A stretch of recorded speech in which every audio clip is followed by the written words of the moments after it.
Hi, welcome to Real Business. I'm Andrea Simon. I'm a corporate anthropologist, and we do videos for real business to help companies like yours do a better job of growing your business and managing in these changing times. So today, what I would like to tell you about are some stories, in particular about one client of mine who's been so kind to let me share his story, because it shows you some of the ways in which you can get stuck and unstuck and how you might do it yourselves. So think of this story as a how-to that maybe we're thinking about as you are looking at your own business and what's going on with revenue growth and expenses and so forth. This particular company is in the battery design business.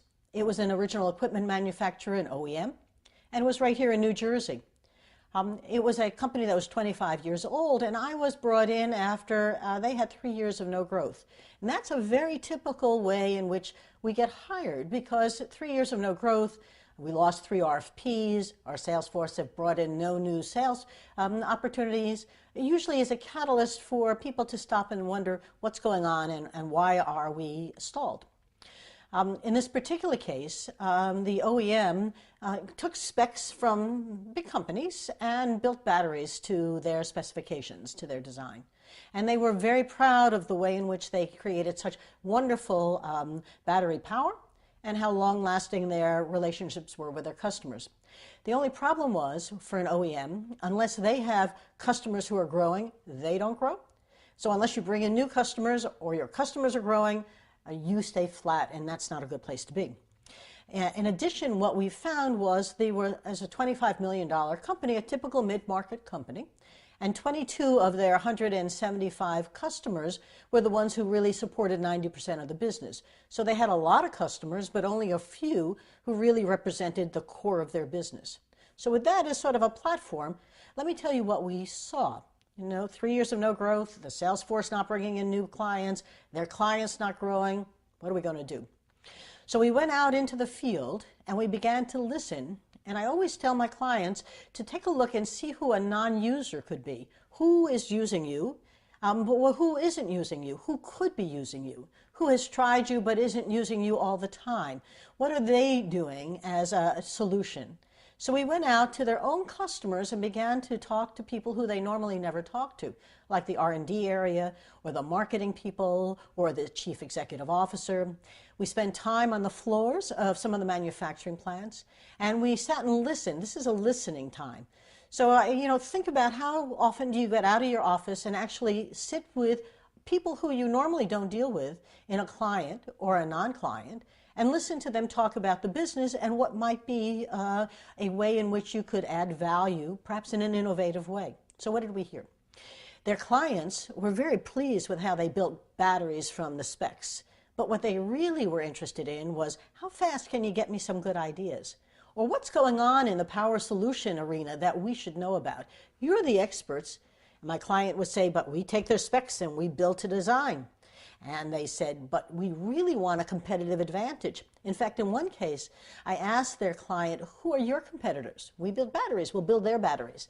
And he said, if you do that, we'll fire you. I said, well, explain that to me. He said, well, power gives us a competitive solution. So if you go to our competitors and give them better power solutions, that puts us at a disadvantage. So I said to my client, do you know you give them a competitive edge? And he said, no, we take the specs and we build batteries. The third thing we found was that in the environmental movement, rechargeable batteries, smart batteries, were becoming really much the vogue. My client would take the charger part of a battery and send it out. So he wasn't making any money on it. He built the batteries, not the rechargeable part, not the batteries that had a charger with them. We looked at his customer base, almost half of them had asked him for rechargeable batteries. So somehow the batteries were important, the chargers weren't, but the chargers were a growing part of the business. And in fact, that was an area of great opportunity. And last, when we really sat down and listened to what they were saying, they weren't concerned about batteries. One guy said to us, it was very, very interesting, he says, I want Danny sitting next to me. Danny was the engineer. I said, well, explain that to me. He said, you have all the knowledge. And my client said, but you give us the specs. So the disconnect between how the client defined himself how his group of managers thought of themselves, and what was really going out there among their customers was really disconnected. The more we listened and the more we watched, what we began to see is they wanted this company to be their experts in power solutions, to bring them the leading edge in what was happening. Not just to design the batteries to specs, but to really help them come out with better battery designs. And one thing we learned was that we were always called in at the end of the process, when in fact we should have been brought in at the beginning. In fact, we probably could have given them better specs. All of a sudden, the whole business stopped, and we began to think about what business should we be in, and how should we be providing integrated power solutions. Up came a whole new name.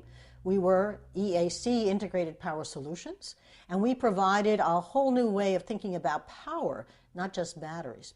Now, I share that with you, and I'm always so delighted that my client is so generous in doing this. He eventually sold the business as an integrated power solution business to a much larger company, and he's enjoying his retirement. But the most important thing was what he learned was that you can't sit in your office and imagine, and you can't take clients out for dinner and enjoy them. If you really want to get on top of what's going on out there, you have to get out of your office and spend time in the field, actually sitting and listening to what's going on for your clients. And then all of a sudden opportunities open up. They're almost in front of your nose, and you'd be surprised at how many new opportunities are waiting for you. You also have to stop saying, no, we don't do that. Because you could do it, and there are lots of ways you could partner it. You don't have to necessarily do it all by yourself. But these are interesting times for new ways of doing things and thinking. And I can only urge you, if you want to get unstuck, stop being stalled, grow your revenue, it may be right in front of your nose. And this may be a great opportunity to leapfrog over some of your competitors and offer value in an innovative way to people who could use you and are waiting for you to come. I really enjoyed talking to you. I hope you found this of interest. I like to share stories, so if you have one you'd like us to share, please reach out to us. Our website information has been on the screen, and I'm sure you can take a look at some of the other stories to share there. Thanks again for Real Business. I'm Andi Simon.